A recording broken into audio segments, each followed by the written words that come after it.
5분 뚝딱 철학의 김필려입니다. 오늘의 이야기는 물리학의 철학인데요. 물리학의 철학이란 물리 이론에 대한 철학적 의미를 고찰하는 학문을 말합니다. 현대 물리학의 두 주축은 상대성 이론과 양자역학인데요. 다시 상대성 이론은 일반 상대성 이론과 특수 상대성 이론으로 나누어집니다. 일반 상대성 이론은 정지해 있는 물체가 운동을 시작하고 또 방향을 바꾸고 다시 정지할 때 발생하는 가속도를 포함한 운동에 적용하는 이론이고, 특수 상대성 이론은 같은 속도로 직선 운동을 할 때 적용하는 이론을 말합니다. 오늘의 주제는 특수 상대성 이론의 철학적 의미입니다. 바로 시작하시죠.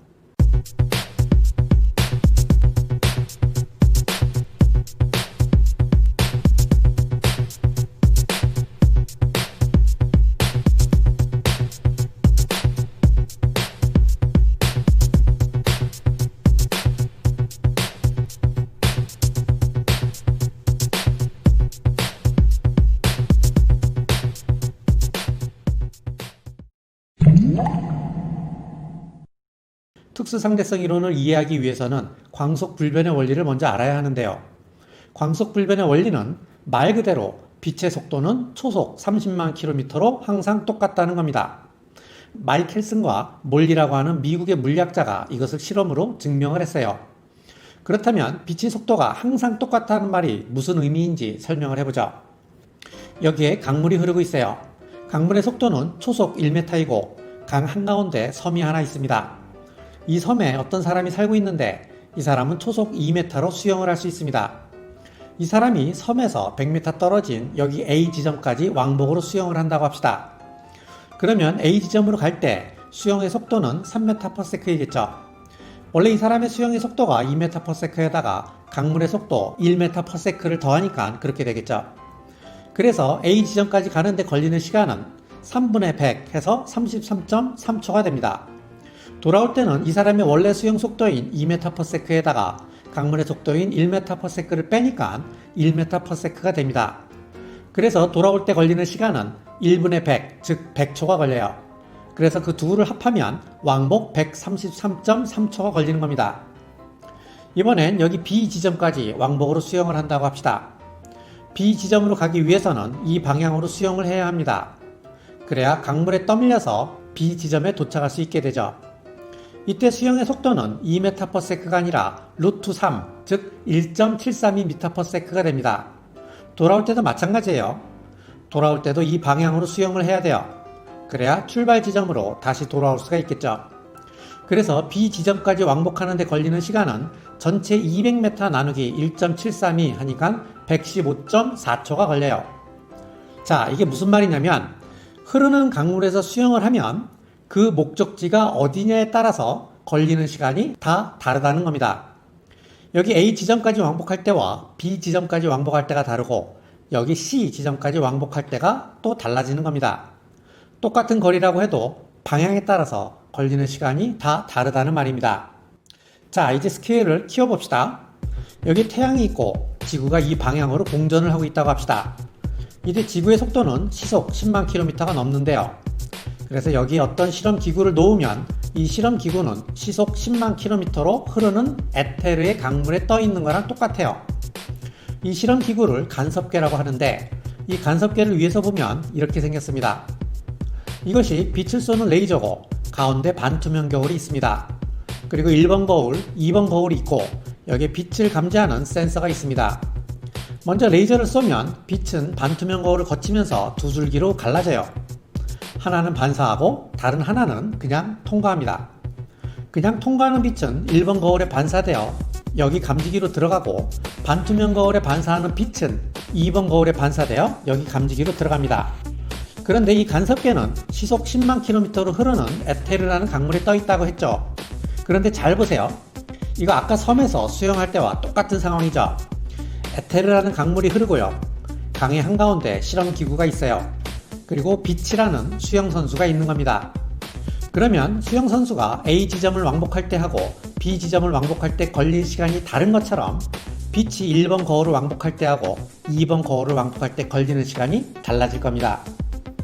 그런데 실험을 해보니까 이상하게도 두 개의 빛이 똑같은 시간에 감지기에 도달을 하는 겁니다. 아무리 생각해도 이상해서 실험기구를 이리도 돌려보고 저리도 돌려보고 높은 데 올라가서 해보고 밑에 내려가서도 해보고 다양한 조건 속에서 여러 번 실험을 했는데도 두 개의 빛은 항상 똑같은 시간에 감지기에 도달하는 겁니다. 이게 무슨 상황이냐면 강물은 빠르게 흐르는데 수영선수가 어느 방향으로 수영을 하던 수영의 속도가 2m/s라는 겁니다. 이거 말이 안 되죠? 그런데 빛은 그렇다는 겁니다. 빛의 속도는 어느 방향으로 가든 1초에 30만 km로 항상 똑같다는 겁니다. 이것이 바로 광속불변의 원리입니다.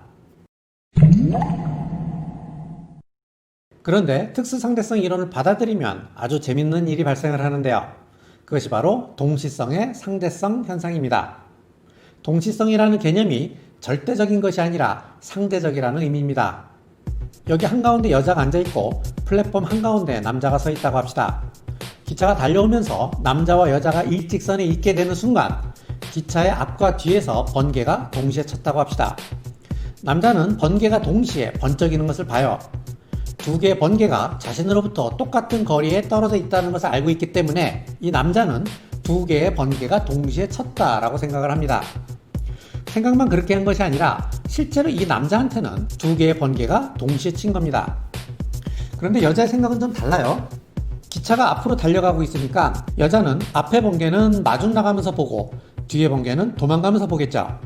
그래서 여자는 앞에 번개를 먼저 보고 뒤에 번개는 나중에 보게 되는 겁니다. 그런데 기차 안에서 보면 두 개의 번개로부터 이 여자까지의 거리는 똑같죠. 그래서 여자는 앞에 번개가 먼저 치고 뒤에 번개가 나중에 쳤다라고 생각을 합니다. 생각만 그런 것이 아니라 실제로 이 여자한테는 앞에 번개가 먼저 친 겁니다. 자, 그럼 이 두 개의 번개는 동시에 친 건가요? 아니면 앞에 번개가 먼저 친 건가요? 결론부터 말씀드리면 둘 다 맞아요. 왜냐하면 동시성이라는 것은 상대적 개념이기 때문입니다. 두 개의 번개가 친 사건은 남자한테는 동시 사건이지만 여자한테는 순차적인 사건이라는 말인데요. 이것이 바로 동시성의 상대성 개념입니다. 그런데 동시성의 상대성 개념을 받아들이면 또다시 아주 말도 안 되는 이상한 일이 벌어지는데요. 그것이 바로 안드로메다 패러독스입니다. 안드로메다 패러독스는 물리학자인 리직, 철학자인 퍼트남, 그리고 물리학자인 펜로스가 각각 독립적으로 제시한 패러독스인데요. 이것은 단지 물리학의 문제일 뿐만이 아니라 철학적으로도 아주 심각한 문제입니다. 이제 이것을 설명해보죠. 여기에 지구가 있고 여기에 안드로메다 은하가 있습니다. 안드로메다 은하는 지구로부터 250만 광년 떨어져 있는데요. 빛이 250만 년 동안 날아가야 도달하는 거리라는 말입니다. 이 가로축을 공간축이라고 하고 세로축을 시간축이라고 합시다. 현재 나는 안드로메다 방향으로 걷고 있다고 합시다. 이때 나와 동시 사건은 안드로메다의 오로라 공주가 산책을 하는 사건입니다. 그리고 현재 민수는 안드로메다 반대 방향으로 걷고 있다고 합시다. 이때 민수와 동시 사건은 안드로메다 공주가 산책을 하기 전에 화장을 하는 사건입니다.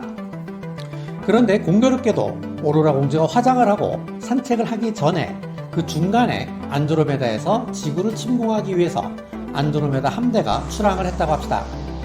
그러면 안드로메다 함대가 출항하는 사건은 나한테는 과거 사건이고 민수한테는 미래 사건이 됩니다. 그러면 안드로메다 함대는 이미 출항을 한 건가요? 아니면 출항을 아직 하지 않은 건가요? 이것을 바로 안드로메다 패러독스라고 합니다. 자, 문제는 이뿐만이 아닙니다. 퍼트남은 Time and Physical Geometry라는 논문에서 안드로메다 패러독스를 좀 더 밀고 나가는데요. 내가 안드로메다 방향으로 걸어갈 때 나에게 동시적인 사건은 오로라 공주가 산책하는 사건이라고 했죠. 그런데 마침 오로라 공주가 지구 방향으로 산책을 하고 있다고 합시다. 그러면 오로라 공주 입장에서는 오로라 공주가 산책하는 사건은 나의 미래에 벌어질 사건, 예컨대 내가 노인이 되어 있는 사건과 동시 사건이 됩니다. 그런데 어떤 사건과 동시 사건의 또 다른 동시 사건은 모두 다 같은 동시 사건이죠. 그리고 현재와 동시 사건을 또 현재라고 말할 수 있습니다. 따라서 현재 내가 걸어가고 있다면 현재 나는 노인이라는 말입니다. 즉 과거, 현재, 미래가 모두 현재라는 겁니다. 이 모든 사건이 다 현재 벌어지고 있는 사건이라는 말입니다. 이것을 시간기하학적 결정론, 클로노지오메트릭 디터미니즘이라고 하는데요. 시간기하학적 결정론의 의미는 이렇습니다. 과거, 현재, 미래가 모두 다 현재이다. 그리고 과거에 벌어졌던, 현재 벌어지고 있는, 미래에 벌어질 모든 사건이 지금 다 현재 벌어지고 있는 사건이다. 137억 년 전 빅뱅으로 우주가 생성되는 사건, 47억 년 전 태양이 생성되는 사건, 35억 년 전 지구의 생명체가 탄생하는 사건, 3억 년 전 공룡이 지구를 지배하는 사건, 5만 년 전 호모사피엔스가 네안데르탈인을 멸종시키고 지구의 강자로 등극하는 사건, 2500년 전 소크라테스가 독배를 마신 사건, 2020년 여러분이 이 영상을 보고 있는 사건, 2022년 카타르에서 월드컵이 열리는 사건, 2050년 오로라 공주가 지구를 안드로메다의 식민지로 만들어버린 사건, 50억 년 후 지구가 사라지는 사건, 200억 년 후 우주가 흩어져 없어져 버리는 사건, 이런 모든 사건이 지금 벌어지고 있다는 말입니다. 그런데 생각을 해보죠. 시간이 흐른다는 것은 무슨 의미죠? 그것은 과거는 이미 지나갔고 오직 현재만이 존재하며 미래는 아직 존재하지 않는다라는 말입니다. 그리고 미래는 현재가 되고 현재는 다시 흘러가 버린 과거가 될 것이라는 말입니다. 따라서 과거, 현재, 미래가 모두 다 현재라는 말은 시간이 흐르지 않는다라는 말과 똑같은 겁니다. 결국 동질성의 상대성 개념을 받아들이면 우리는 시간은 흐르지 않는다라는 결론에 도달하게 됩니다. 많은 철학자들과 과학자들이 퍼트남의 생각에 동의했습니다. 아인슈타인은 자신의 친구 베소가 죽자 베소의 가족들을 위로하는 편지에서 이렇게 말했습니다. 그가 나보다 먼저 이 세상을 떠났지만 그건 별로 중요하지 않다. 우리 물리학자들은 과거, 현재, 미래의 구분이 착각일 뿐이라고 믿기 때문이다. 아인슈타인의 친구였던 오스트리아의 수리 논리학자 괴델도 이와 비슷한 얘기를 했고 호주의 대표적인 분석 철학자 스마트도 이와 비슷한 입장을 취했습니다. 그리고 영국의 물리학자 데이비스도 이런 말을 했습니다. 이들이 공통적으로 주장을 하는 것은 바로 시간이 흐르는 것처럼 보이는 것은 착각이라는 겁니다. 여러분의 생각은 어떠세요? 시간이 흐른다라는 것이 정말 착각인 것 같습니까? 만약에 이러한 주장을 받아들인다면 아마 우리가 가지고 있는 대부분의 상식적인 세계관을 포기해야 될 겁니다. 그래도 많은 사람들이 이 주장에 동의를 하고 있는데요. 치존, 멜러, 프라이어, 이미란 선생님 등과 같이 전통적인 형이상학자들의 경우 시간이 흐른다는 입장으로 좀 더 기울어져 있는 것 같고 아인슈타인, 괴델, 퍼트남, 카르납 등과 같은 과학자나 친과학적 철학자들의 경우에는 시간은 흐르지 않는다라는 입장으로 조금 더 기울어져 있는 것 같습니다. 제가 보기에 전체적으로 보면 50대 50, 백중세예요. 이처럼 시간은 흐르는가, 시간은 흐르지 않는가 하는 문제는 현대 철학에서 첨예한 논란이 되고 있는 문제인데요. 그렇다고 해서 이 논란이 21세기에 새롭게 나타난 것은 아닙니다. 이 논란은 지금으로부터 2500년 전 고대 그리스로부터 시작이 되었다고 볼 수 있는데요. 당시에 헤라클레이토스는 만물은 변한다 라고 주장을 했고 파르메이데스는 변화는 불가능하다 라고 주장을 했습니다. 헤라클레이토스의 주장은 시간은 흐른다라는 입장으로 해석될 수 있고 파르메이데스의 주장은 시간은 흐르지 않는다라는 입장으로 해석될 수 있는 겁니다. 그러고 보면 2500년 전 제기되었던 논란이 상대성 이론을 기화로 해서 다시 촉발이 된 겁니다. 고대 헤라클레이토스와 파르메이데스 사이에 벌어진 논란이 현대 상대성 이론과 어떤 관련이 있는지에 대해서는 여기 변화와 동일성에 대한 영상을 보시면 좀 더 이해하실 수 있을 겁니다. 오늘 이만 마치죠. 감사합니다.